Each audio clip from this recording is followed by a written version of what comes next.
The biggest battle we will ever have to face is the battle between you and you. It's the battle of taking your mind to that limit and then breaking through. On the Mindful Experiment podcast, we will share concepts, universal laws, and interviewing individuals who have done just that, who have gone through the dark times and through those moments allowed their light to shine bright.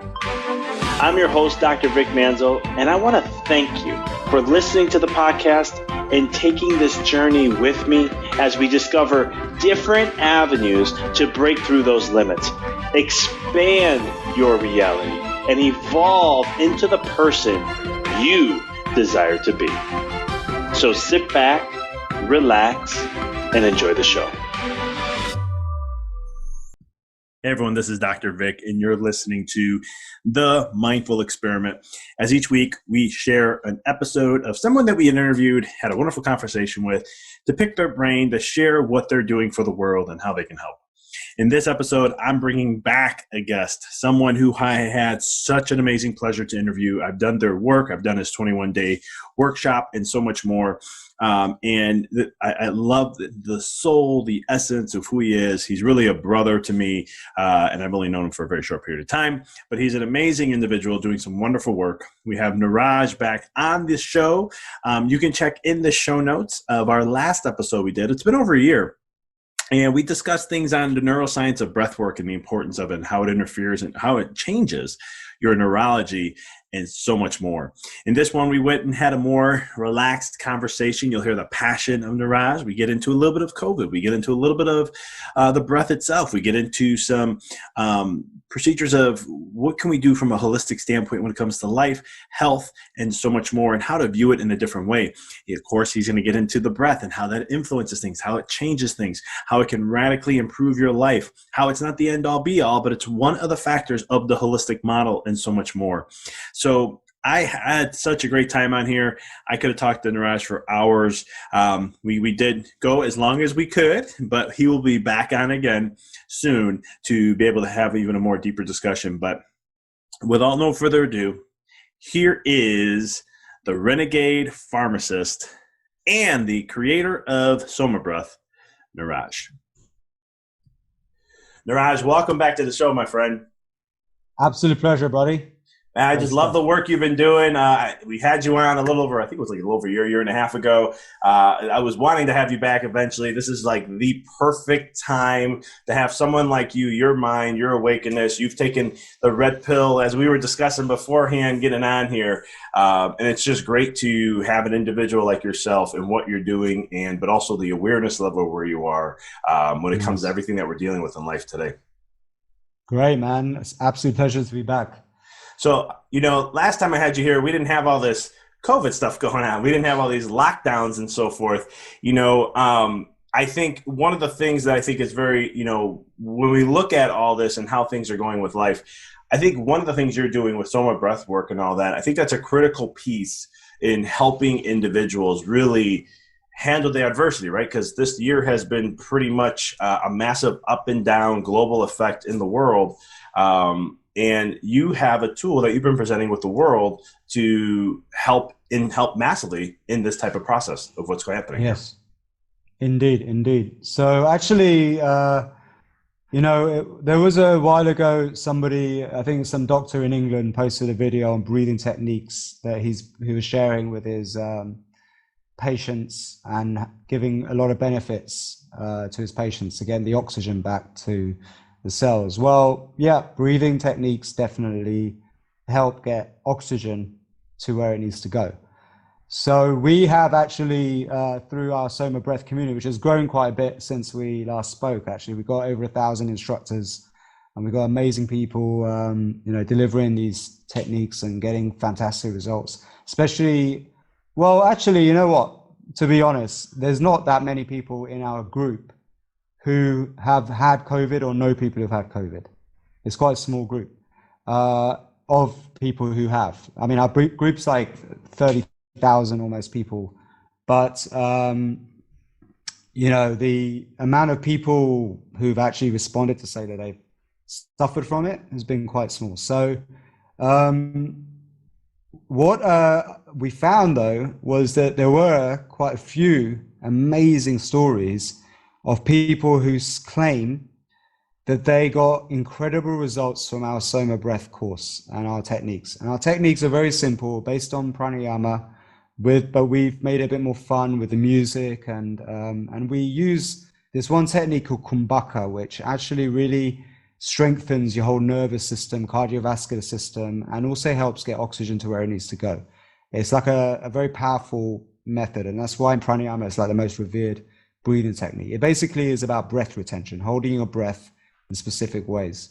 So yeah, we've been witnessing, a few, not tons, because as I said, there's not that many people that we've seen who's even suffered from it yet. But yeah, we get some really compelling results, and it's quite easy to explain scientifically why it works. And I could talk to you a little bit about how breathing exercise can help with any kind of illness, infection. But I won't say this is a cure. Okay, a cure is a very funny word. Cure, by definition, really means to bring somebody back to the state they were in before they had the disease. But that doesn't happen with us. With us, what happens is they transform. They go and become a completely different person at the end of it. Even their brain changes, shape. From neurogenesis, they become a different person, a different character. Illnesses are often because of a person's character. The ego is holding on to that disease for some reason, okay?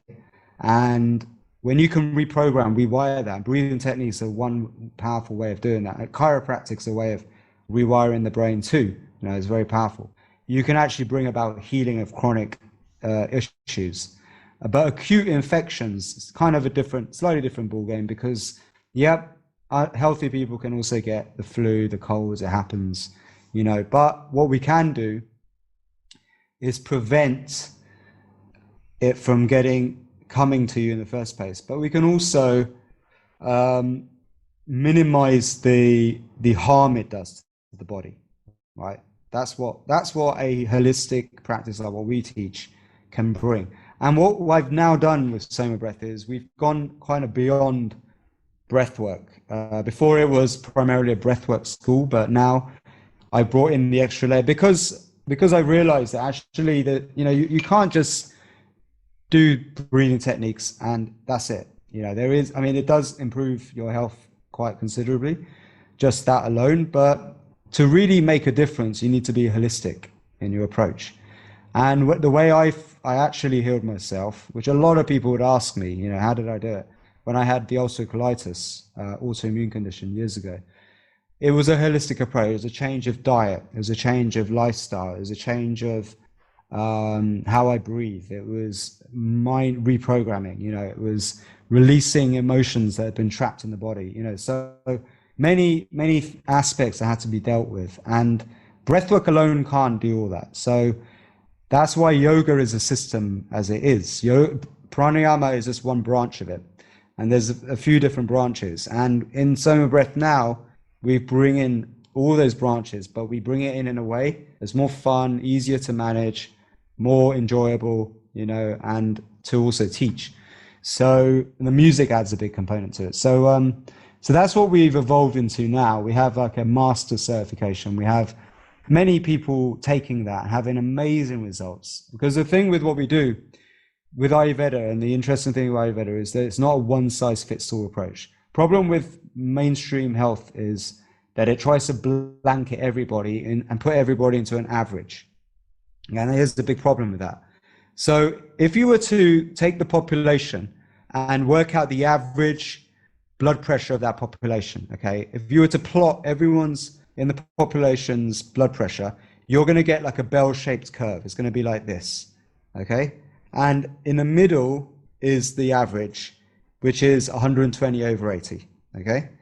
But there are people on either side, okay, who are around 25% on the either side, who are different from the average. Their normal, is not the average normal. Do you get what I'm saying? So what happens is when you go for a blood pressure checkup, you get 25% false positives every time, and therefore you're manufacturing disease in these people, right? What was Gandhi's blood pressure for most of his life until he? I have no Yeah. idea. Probably low, I'm assuming. No, yeah, that's what No. you'd expect. 200 over 100. And Okay. every doctor who checked Gandhi freaked out. They were trying to convince him to take medications to lower it. He was like, no, no, no, I'm perfectly fine. And you know, what did he die of? He died of a bullet in his head when he was 80 years old, right? Not from blood pressure problems. And guess what? When they did the post-mortem on him, the autopsy, they found no complications from high blood pressure. Okay, so what we're doing right now is we're blanketing prescriptions on people, and that's basically causing the big problem in healthcare. And if you like bring somebody whose normal is, say, a high blood pressure, this happens with cholesterol quite often, right? Same problem with cholesterol.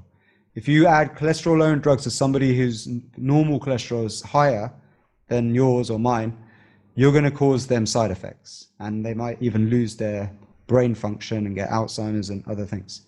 So this is the big problem with modern healthcare, is this average patient model. I'm trying to make everyone an average. We're not like that. We're not robots. We're not machines. We're actually all individual, sovereign, you know, people. We're spirits. We're not reductionist chemicals. We are a holistic being, you know, as you know all this. So, and I'm sure your listeners get this, but that's why with my method, I didn't want it to be it can't be a single method. So in Ayurveda, it's a beautiful system, because what Ayurveda does, it teaches us, is that we're all made up of different energies, and that's what makes us unique from each other. But there are, like, say, three energies that we consist of, different balances of, and that's Vata, Pitta, Kapha, air, fire, earth, basically.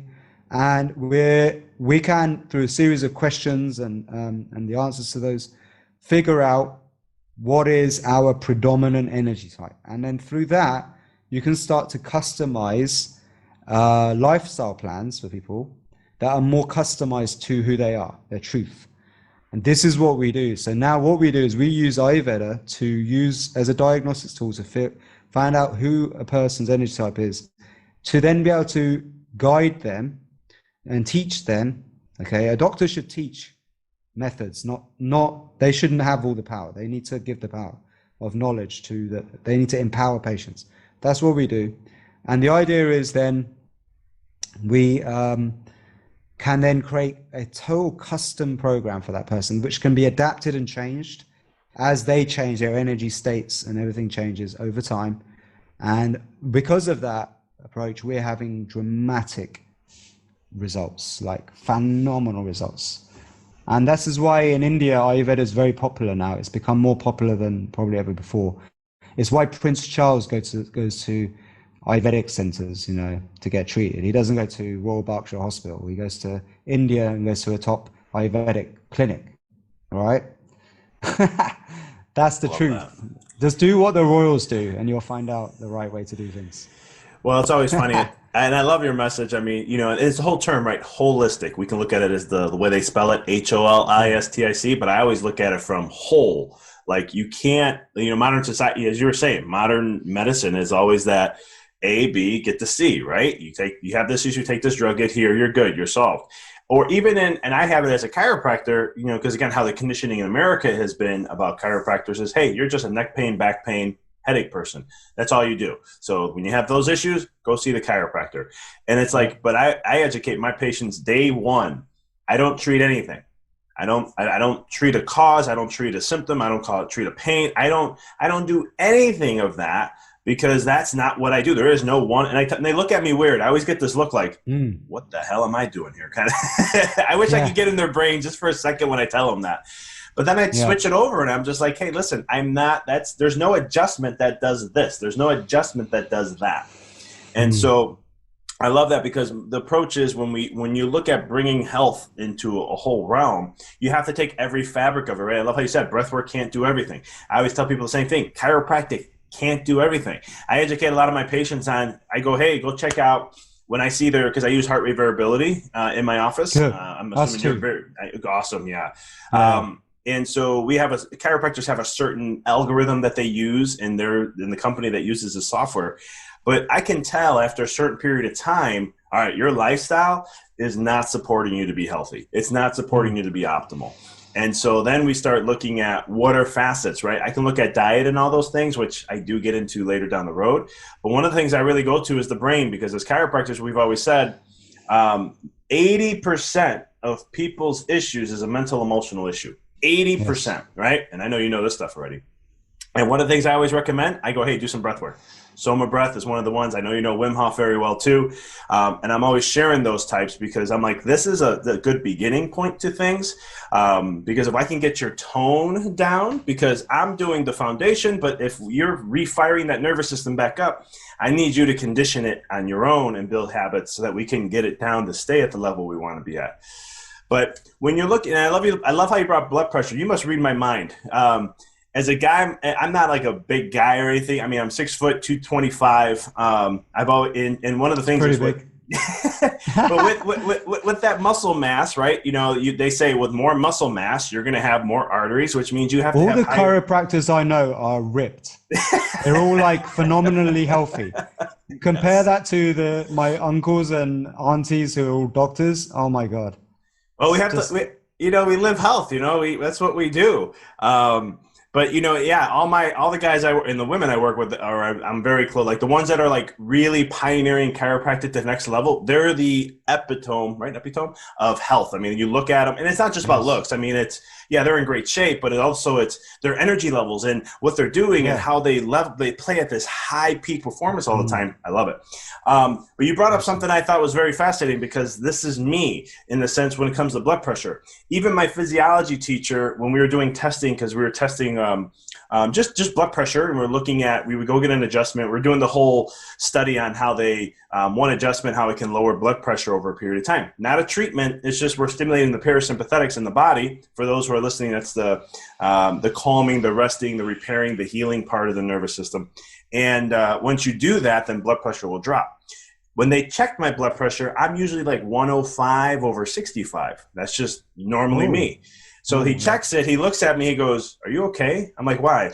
He goes, "You should have like a higher blood pressure." I'm like, "Why?" I didn't know why at the time. And he's like, "Because you have more mass, more muscles, more arteries. You need more pressure to push it through." I was like, "Doesn't that just mean I have a good heart?" I'm like, I don't know." And then it went even lower. I got the adjustment. I went like to 99 over 59. And he's just like, that's really low. You should get that checked out. And I was like, for what? Here's he's not a chiropractor. He's a PhD in physiology. But it was just funny because I'm looking like, no, but isn't that like how I should be? Even my heart rate's like at 43, 44. Not now. When I was in school, Amazing. it was. It's around And you high feel 40s. great, right? Yeah. Feel great. There's So nothing. in Ayurveda, they have a very simple system, simple thing. You just got to ask yourself this. Do you sleep well? Do you eat well? Do you shit well? Do you piss well? Do you fuck well? Do you have an enthusiasm to work? Do you laugh a lot? Then you're well. That's it. I love that. Fuck all this other shit. Go into a fucking medical checkup and like getting diagnosed with something that you don't fucking need. Oh my God, that happens all the time. Well, look at that. You're bringing up a great point because this is, we can tailor this into a little bit of COVID. Look at, and I know you're probably very well aware of this. And for the listeners, this is probably the first time they're hearing me. I talk a little bit about this here and there, but this may be the first time they hear me say it like this. You know who the inventor of the PCR testing is, correct? Of course. Kurt Mullis. Carrie Mullis. Kerry Mullis, there we go. And right, I've been sharing this and educating my community in my health arena like crazy when they came out with all the testing that they're going to do. When they came out, they said, we're going to use PCR testing. And I was like, no, you don't want to use PCR testing. And I was like, hold on, let it not be my opinion because I'm just a chiropractor in some people's view. So I was like, let me look and see what MDs are talking about it. And we had some people who I don't agree with from a health standpoint because they're very they won't have open dialogue on. Like some of them are makers of vaccines. They've invented vaccines. I won't mention their names on my podcast, but one of them's who made vaccines. And when he has a vaccine talk or somebody wants to debate him, he'll just walk out of the room. He won't even, when they start asking him the hard questions, he leaves. So I'm like, come on, you gotta be able to have that conversation. You gotta have that conversation. Well, what does he have to hide? That's what I'm saying, right? And it's so quick to make a label and then just walk away. But long story short, even he was like, we shouldn't be using this test. And I was like, oh my goodness, I'm with him. Like I was shocked. Wow. And there was chiropractors who were coming out sharing his video on podcast and all this stuff. And there was a chiropractor interviewed him. And I was going, this is so weird that I'm seeing chiropractors. And then I'm not saying all chiropractors are the same. We're not like we're anti-vax people or anti-anything. We're not. We're pro-truth. We're pro-truth. We're purists. I'm not speaking for all chiropractors because I may be got to be careful how I say that. I'm a purist, but long story short, he was talking about how RCT or PCR should not be utilized because, again, what is it going to be showing? False positives. Constant false positive. Right? And so what has, I would love to pick your brain on this because I know you're very well informed and knowledgeable on this. Like when it comes to all this with, these false diagnoses and so forth, you gotta look at from your science background and everything. When you're using a test that's not as accurate, it's just like blood pressure, right? It's one of them. You brought up cholesterol. I love how you brought up cholesterol because, like women, when they go through menopause, their cholesterol should naturally be higher. Like my mother, she has a cholesterol of around 250. That's her average. Now you gotta understand. Some people go, "That's not good." And I remember when her doctor first looked and said. I got a lot of respect from her doctor because my mom had severe thyroid where doctors were threatening her. If she didn't go on medication, she'd die. Her thyroid was only 10% functioning. And within 1.5 years, we turned that thyroid around to 50%, and now she's at 99%. Everything has been clean for 7 years. And when that happened, she's like, you know what? I would recommend this, but I know you have your son who works with you, so how about I do the blood work and monitor things, and we'll do that, and we'll see how things go. And I'm like, cool. Can I work with other patients of yours? She's like, no. I'm like, I'm trying to help people here. But long story short, the point I'm trying to bring up is my mother is a fitness instructor. She's 64 years old. She can still outperform 30 and 40-year-olds when it comes to fitness. But yet her cholesterol is always 250. But the one thing I asked her doctor was, I was like, let's look at her ratio. And let's see from a ratio, guys, is LDL and her HDLs. And you measure that to see that's really more of a better analysis in a sense. And when we look at it, she almost has a perfect 1-to-1 ratio, which is textbook. You don't see that, right? Yeah. And it's one of the things but if she went to a standard, normal medical doctor, 250, you need to be on Lipitor or Crescitor or whatever that may be. Yeah. So does she eat well? Does she sleep well? Does she fuck well? Does she? I may not want to know the fucking part. That part I don't want to know, but everything else, yes. Yes. Then she's well, man. Then she's well. So I'm gonna start using that. I like that one.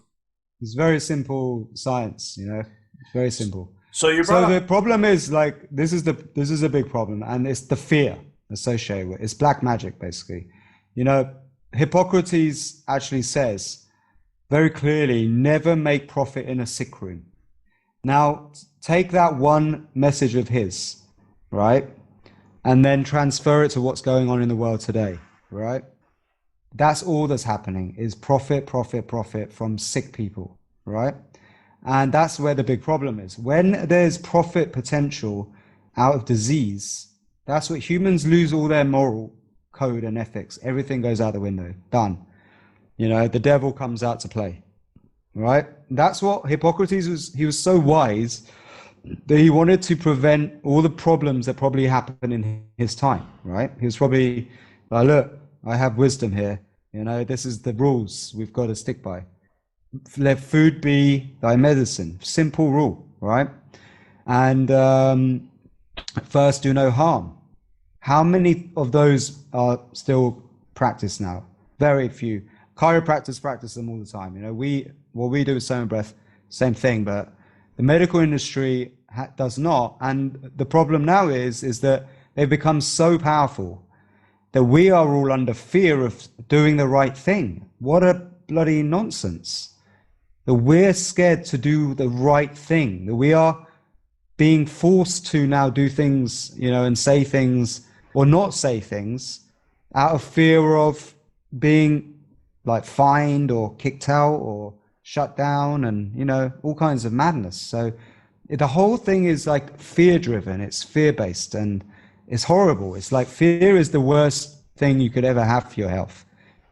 Like that's the one thing you gotta control, the fear response, but all we're getting right now is bombarded with fear.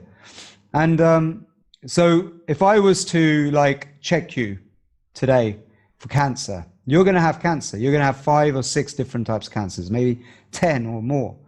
But they go away. Your body deals with it. You don't get a proliferation of cancer. It's just everyone has cancer. Everyone has some cancer cells, right? On a day-to-day basis. It's just normal. It's everyday life.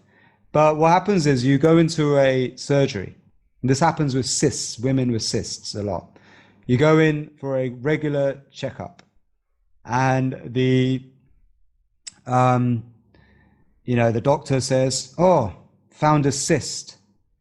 At the moment, nothing to worry about. It's okay. It's like, it's benign."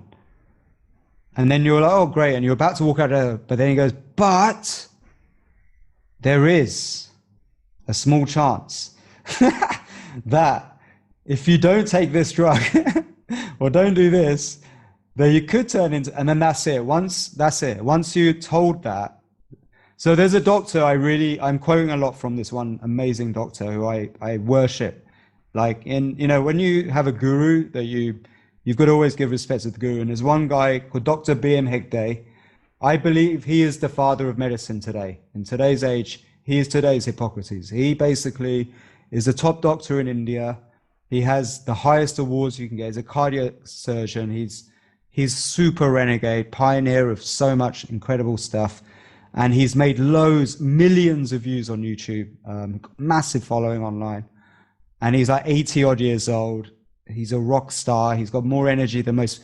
Watch him doing yoga on YouTube. He's the kind of doctor that every doctor should like respect and follow, but they don't, so there's a lot of knowledge that he shares, and one of them is that the manufacturing of disease is going on right now, is making disease out of people who are actually perfectly well, asymptomatic patients who are these super spreaders, so everyone must be vaccinated now.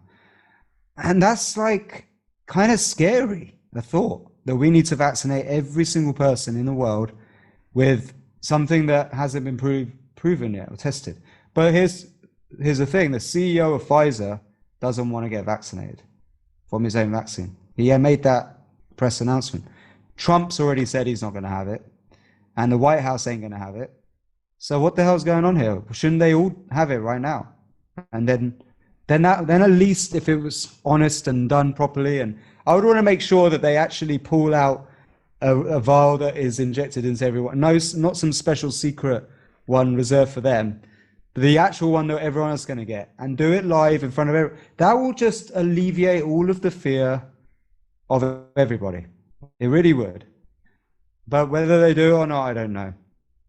And I just think that right now we have a case-demic, like a big pandemic of case reports, positive cases. And that's concerning, because you can now create whatever statistics you want. So, everyone's got to do statistics, like basic, they should all go and study a little bit of how maths works, right? How stats works. Bill Gates posted about a book called How to Lie with Statistics. Read that book. Okay, everything that's going on now, you'll be able to kind of see it from a different lens if you read that book.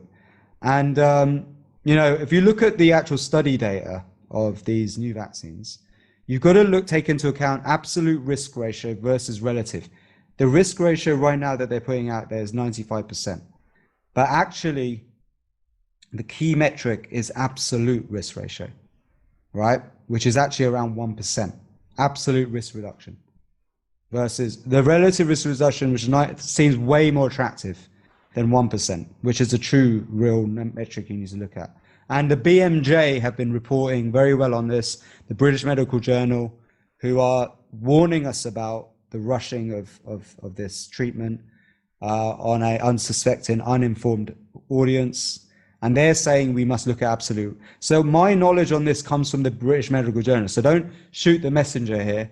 We're going to go after the top journal in the UK, one of the most respected medical journals in the world, who is warning all of us. I'm a pharmacist by qualification. So I like to look at things like this. So we have to take all of these into account and also understand that actually, and I actually have a friend here on this island who does the data crunching for the Saudi government on their coronavirus cases, okay, believe it or not. And I've seen the data as it comes in, and actually the chances of getting it in the first place are so slim, of dying from it are insanely slim, like crazy, like less than 1%, right? So, and we also have loads of treatment. So go and check out the recent Senate hearing from amazing doctors in America who are treating patients every day, left, right, and center with coronavirus and having great results with a set of different treatments. And, they've got like a multi prescription, like kind of treatment plan. One of them is with HCQ, ivermectin, there's zinc, obviously, vitamin D3. In India, actually, they're giving COVID packs to people at their home with vitamin D3, ivermectin, HCQ, doxycycline, a bunch of stuff, so that they can have it prophylactically. And India's got a diminishing death count versus other countries that are much broader spread of population, who are getting much worse cases because they're not doing anything with the patients. So, I'm very concerned right now about all this, obviously you can tell, all right? We have all the treatments, but there's also some non-pharmaceutical treatments that are also showing very promising results. One of them is obviously vitamin D3, sunlight. I live on an island where in Thailand we hardly have any cases, and there's a lot of humidity here, sunlight, so maybe they are factors. Maybe also the Thailand media doesn't push fear into the people so much.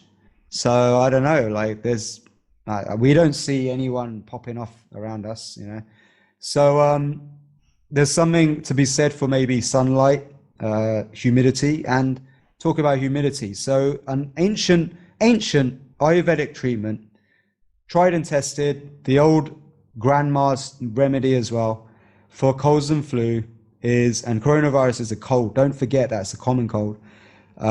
It's the same, group of viruses.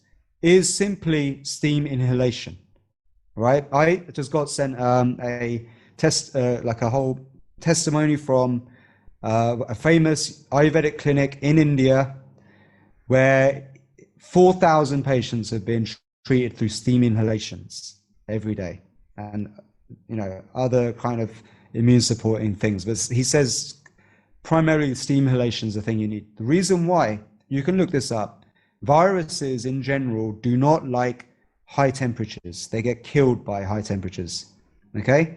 Dr. B.M. Hegde also says one of the best treatments for sore throat, viral sore throat, is to sip hot tea. Keep sipping hot drinks, okay, throughout the day. What it does is it raises the temperature of your throat by a degree.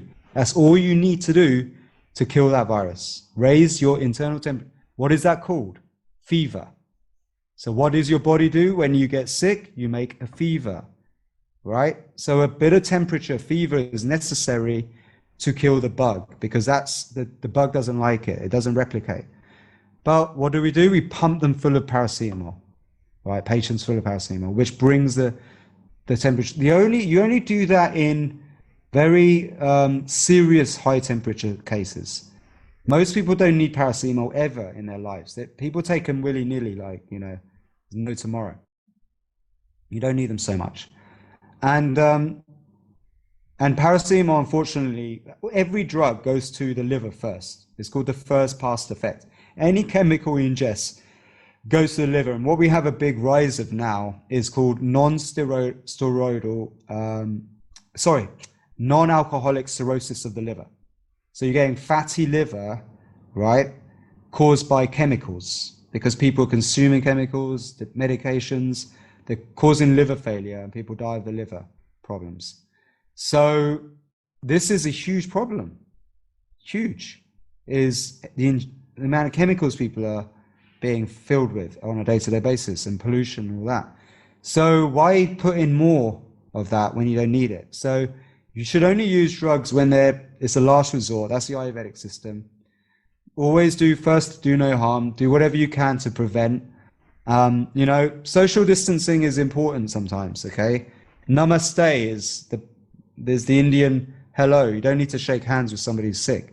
Just say namaste, things like that. But also, don't be too germophobic, right? We need social interaction. We need to be outside. We need fresh air. We need to be in the sunlight, okay? These are all important things as well. So, I just think that the whole system has not served us. It's why we've had so many deaths. Experts are being ignored, censored. I've had posts censored, left, right, and center that I shared at the start, which have all come true since, have been proven now by data. So, I hate to say I was right, but I was, it sounds like arrogant, but I'm sorry. I know a little bit, in my humble years of being somebody doing this work, but breathing techniques as well. Okay, and I want to do a bit more study on why does our stuff help so much. So I think one of the reasons is so one of the techniques that's in pranayama that's used to kind of kill bacteria, fungi, viruses, and flush out the system, like detox, purify the blood, basically, it's called, is Bhastrika. Okay, Bhastrika is breathing like this.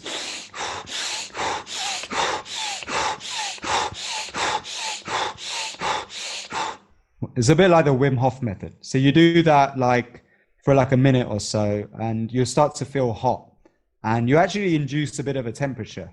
Internal fire gets generated. You exercise mitochondria. That's one of the ice bath tricks, right? Generating heat. Especially forcing the inhale.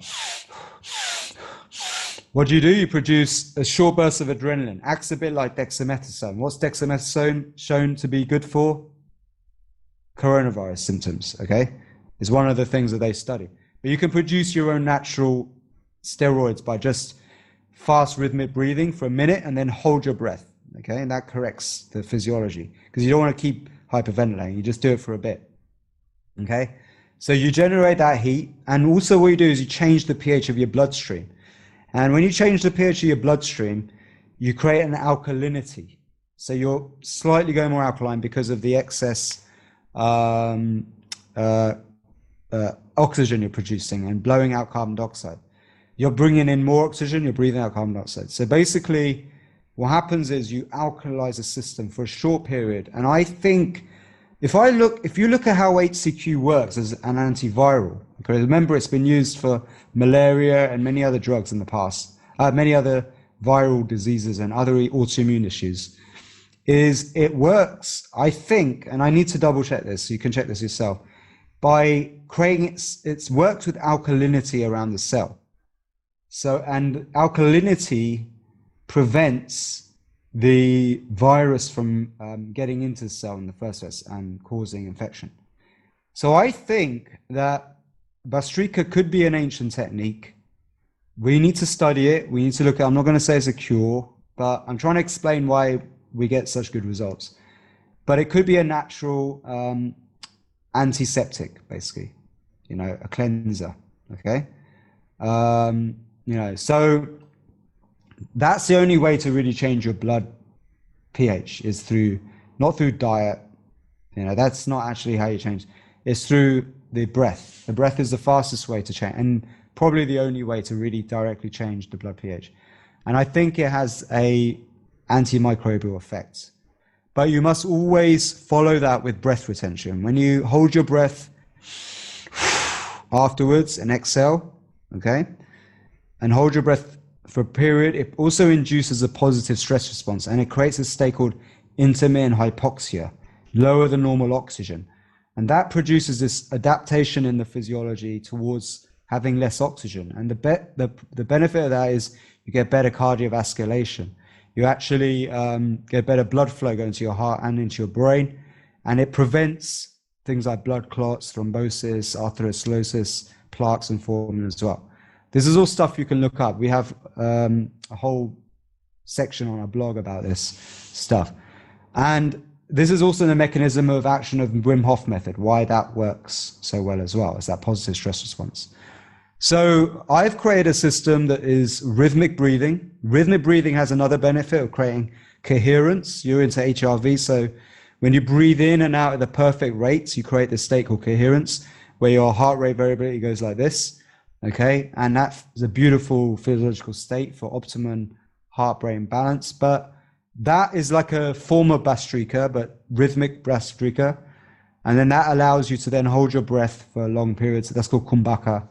And that's really the magic of what we're doing with SOMA Breath. But we have a series of different breathing techniques for different uses. It's more like a pharmacy library of different methods for different things. And yeah, that's a little bit on that. There's so much more we could go into. No, I love that. Yeah. Now, as I was going to ask you, like, what's the difference? You know, you already mentioned about breathing in, breathing everything out, and then holding. What about if you breathe in and then hold? Is there a difference on health effects of what that does? Yeah, so that's called Antara Kumbhaka. Now, the only way to really create true hypoxia and to get the levels down long enough is doing it after the exhale, okay? After expiration. So that's when you create this intermittent hypoxic state where the oxygen levels go below 80, then go down like to 70. Some people get it down to like 40. All right. I know, it's amazing. But it's only for a brief period, not for a long time. Just for a very short period, like 1 minute or so, 2 minutes. That's all you need. But when you do on the inhale, it's harder to get that hypoxia because you're bringing in the oxygen and you already have oxygen in your lungs, so you get that gaseous exchange. The point of doing the exhale is to have no air in your lungs, and that stops gaseous exchange, from happening. And that's how you get that real hypoxic state. But you should use the two in combination. So do the exhale first, hold for as long as you can, and then inhale, hold. Do that for as long as it's comfortable. Don't strain it or force it. Some people force the inhale too much and they can get like inner ear issues like tinnitus and things. So, that's the one thing you got to bear in mind is no force in any of these techniques. Keep it relaxed. So yeah, that's a bit of, but there's also one thing that's very important. So remember, yoga was actually inspired from studying animals in nature. Okay. That's why some of the yoga poses look like animals doing stretches and things. And what they found was animals that live a long time, like elephants and turtles, for example, they have very slow breathing rates, okay, of like 2 to 4 breaths a minute. Animals that live a very short time, like rats and mice, they actually have very fast breathing rates, like 20, 40 breaths a minute, okay? But there's an anomaly to this rule, and that's the naked mole rats. Naked mole rats live up to 30 years, and they live free of disease. And the scientists tried to give them infections, right? And they tried to give it cancer, and they were just super strong, robust creatures. Didn't even get cancer. And they realized that what's different is that they are living in hypoxia for most of their life. They're living in low oxygen environments, and they can hold their breath for like 18 minutes at a time, right? And what do yogis do? They learn how to hold their breath for long periods of time, okay? And that's the secret. And why is this? There's an explanation for this and longevity, right? So oxidative stress is the reason. There's a doctor called Helmut Sees who coined the term oxidative stress. He says, although it's very difficult to live without oxygen, it's very difficult to live with oxygen because of this problem of oxidative stress. And basically, it's to do with free radical damage to DNA, and it can actually kill you. Too much oxygen can actually kill you. That's why they have to be very careful when they administer supplemental oxygen to patients, okay? So control of oxygen is the secret to longevity. That is the secret. And the entire yogic pranayamic system is developed, designed to make you so efficient using oxygen that you hardly need to breathe at all, okay? Where your breathing is so slow, so coherent and slow and smooth, right? That's the true yogi, okay? And that shows, okay? Like, so you can see the people who overbreathe suffer from hypertension, they suffer from weight issues, sleep apnea, asthma, all kinds of weird issues, right? And chronic diseases. And basically, that's what kills them. Heart disease and, things are associated with people who have inflammation in the body. And where does that come from quite often? Oxygen, too much over breathing. So when you breathe a lot, it's a sign of stress. When you're chronically stressed, your body produces more adrenaline, and you get into this flight response, and your body is trying to run away from danger, but you're still surrounded by the stress because you can't run away from your boss or your job. You're sitting there dealing with bills, and you go home and you got a wife that you also cannot run away from. So you're constantly bombarded by stress every day, and then you drink coffee, and that adds even more stress to the mix. So that's a big problem, is control of stress response. And if you don't control the stress response, your breathing gets erratic, it goes incoherent, you cause problems with your HRV, your heart rhythms, and you also can overbreathe, meaning you have too much oxygen stuck to your red blood cells, not enough carbon dioxide. So carbon dioxide is the medicine. If you can raise carbon dioxide and nitric oxide naturally, carbon dioxide is a vasodilator, nitric oxide is a vasodilator, and it helps get oxygen and blood to where it needs to be, right? And that's the key to getting healthy, is getting good blood flow and blood circulation. I'm pretty sure with chiropractic, the techniques you do, the adjustments and stuff, also influences tension and reducing tension around the body. And tension and things like that diminishes blood flow to the body, right? And it's to do with the nervous system and all that, right? And getting it to trigger properly.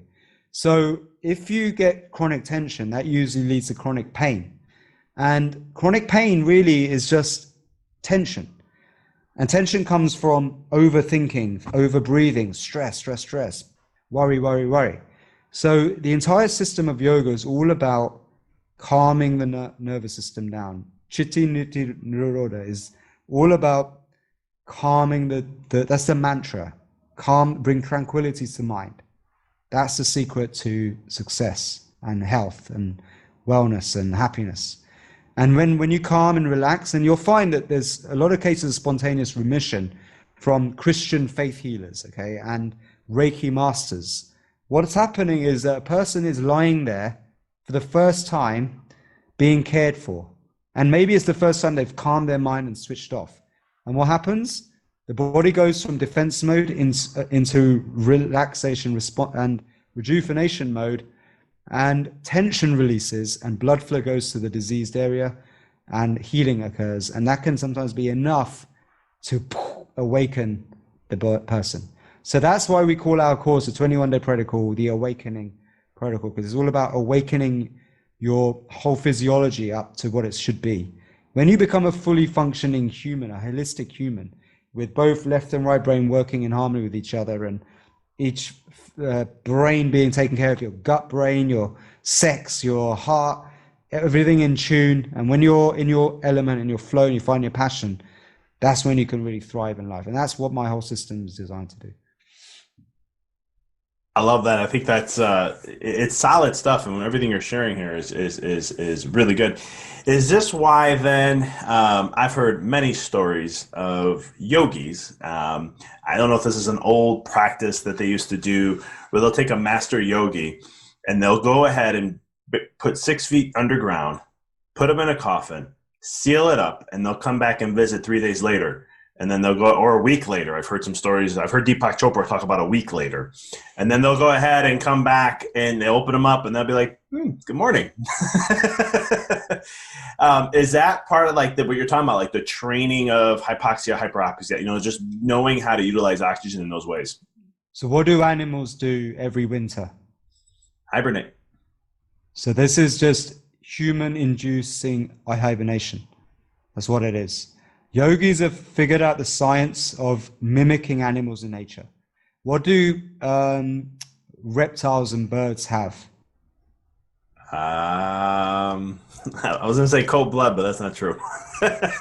Well, yeah, kind of reptiles do, but reptiles, what they have not the birds. they have a sixth sense, not a sixth sense, a sixth sense, as in they have a super sensory perception. They can sense danger from miles away. They can tell the weather when it's going to change. They can even read. It seems like they can read thoughts in each other. Right? Birds can communicate long distances to each other. Crazy, weird stuff. So even that, by very powerful, high ritual yogic practices, can be mimicked because our reptilian brain is just like a snake, a serpent. We are from the coccyx all the way up the spine to the brainstem, serpents. We are lizards. We are reptiles. We are actually reptiles. When David Icke said we're all reptiles, it's true. Well, some more than others, but it's true. We are inside reptilian brains. So we can wake that up, that part of the brain up, if we know how. And there is a deep science. In fact, in Thank India, you for listening to the podcast. For past shows, please visit www.empoweryourreality.com. I hope this show inspired you and added to your life to help you on the journey to rediscover who you really are. To connect with us on Facebook, please visit www.facebook.com/Dr. Vic Manzo. Check us out on Twitter. The handle is Dr. Vic21. Follow us on Instagram, www.instagram.com/Dr. Vic Manzo. If you were inspired by the podcast, pay it forward by sharing it with someone who you know can benefit from it. Thank you again for listening to the Mindful Experiment podcast, sharing paths to help you rediscover your infinite potential. It's George and the Dragon, right? It's all about George slaying the dragon. Well, this is a metaphor. Controlling the kundalini, the sexual energy, the serpent energy. That's the kundalini sexual energy. And when we bring that under our control, we can become incredible creators, innovators, spiritual beings, peak performers, athletes. We can even do magic if we wish, and all sorts of stuff. But I'm not going to say that I have done that yet, but we do are aware of this, as being a possibility. Because I've seen this stuff in India happening. Yeah, I've heard so many stories in India about that, and I'm just always like, I gotta learn. Eventually, maybe I may take that up. I don't know if that's my thing, but I'm like, that'd be cool though to do, Or like I'll tell patients sometimes I practice a lot of Wim Hof stuff, and I did the cryotherapy for years. And I always tell my patients sometimes, I'm like, I'm practicing to get 50 degrees water sitting in there for 45 minutes. And they're like, why would you want to do something like that? I'm like, you know what? I don't know, but I just want to be able to control my physiology so much that I can be able to, like when the cold's here, I can just shift it like this and then be like, okay, let's create internal heat. And that way I can handle and be more adaptive to different situations. How long can you get to at the moment? About 20, 25 now. I'm working there. And are you doing any technique while you're in there? Sometimes I'll do a little bit of some breathing. The kind of breathing you were doing, I'll just do a little bit more. I know breath of fire is not the same as what you were talking about, right? What you were showing us earlier. So what you want to do to generate heat is you want to put the emphasis on the inhale. When you breathe in twice the length of time as you breathe out, right, you stimulate sympathetic nervous system and you generate heat, okay? I mean, I'm already sweating just by doing that. It's cool. You try that. I've spent 30 minutes with Wim Hof in an ice bath at his home, so, it's possible. Yeah. And then there's also, in order to calm the nerves, so you do that for, like, say, 10 times, and then you do toning. or just om, and that calms the vagus nerve down. It stops you from panicking. Cool. Because panicking is what makes you jump out of the ice bath. Right? You know what's funny about the ice bath? I've been doing it for so long. Because right now I'm in Chicago and it's winter, so which is nice. I have a 100-gallon livestock tank in my backyard, and I just cover it up. I put Epsom salt and all this other things. I put an ozonator in there to keep it clean, and then I'll just hop out. I'll go outside. It's like 40-something degrees, and I'll hop in there. But no matter how many times I've done it, for some reason, my nervous system's wired this way, where I'm like, for 10 seconds, you look at me and I'm just like, and I'm just trying to call. I'm like, yes. It's panicking. And I've done this so many times, it happens every single time. It's so fascinating. But then, of course, obviously, once I get the breath down, then it's like bliss just hits. And then I'm like in that moment. So burst breathing is the way to release that as well. So this comes from Russian martial arts steamer. So what you do is when you get that panicky state, just force the exhale several times. This is another way to just calm the nervous system down. It also generates heat. Any kind of hyperventilation generates heat, and cool. And you'll generate heat pretty quickly and calm down. It's actually what you're supposed to do when you're getting given birth as well. Makes Hopefully sense. you won't have to do that ever. I'm hoping not anytime soon, at least, maybe not in this lifetime. Not in this lifetime. I love it. Well, brother, I can talk to you for hours. I definitely would love to have you. I'll have you back on again soon, because this is always great to chat with you. I love connecting with like-minded individuals and just be able to have a chat and talk about life. There were so many things we could have gone even more down in in one of those ways. But I love the work you're doing. I practice. I've been doing some every morning for the last, I think, 60-something days now. I'll go in my infrared sauna and I do your breathwork session. There's some on YouTube I use. And I just for the listeners, it's phenomenal. I highly recommend checking it out. Check out the 21 day, check out everything you're doing. I'm not saying that because I've run through it. I've seen it. It's great work. And what you're doing, I mean, like you were just talking about today, right? Just about even in a cold situation, you can use your breath to create heat. You can use your breath for so many different things. And we talked a lot about this for the listeners. There's a podcast Niraj has been on before. We get into the neuroscience of the breath work and everything, and you can tap into there. I'll have that in the show notes. But how can people just, again, connect with you, my friend, to follow you, all the things, amazing things you're doing for humanity, and so much more? Yeah, fantastic. So best way would be to go to our website, somabreath.com, and sign up for the masterclass and get onto our mailing list. We give a lot of free training. And you can also check out courses, the 21-day awakening protocol, which is amazing. Really transformative results. But if you want to be an instructor of these techniques, if you fall in love with it, which I'm sure you will, then you can also find out the instructor training there. We have 2 levels, like first level, which is primary breath work, and then the second master's training, which is the whole holistic health coaching training, which is amazing. You're going to, just even if it's just for yourself and use it for yourself, you're going to be really impressed. And we also have YouTube, SOMA Breath on YouTube, with loads of free training and content and techniques you can test out on there for free. And also Instagram, my Instagram, the Renegade Pharmacist, you can look it up. We also have the SOMA Breath Instagram. I'll give you all the stuff you can check out. And yeah, I'm sure your listeners could benefit from a discount as well. So I'll give you a special offer for that as well if you want. Appreciate that, brother. And all the listeners, all this information will be in the show notes, so definitely check that out.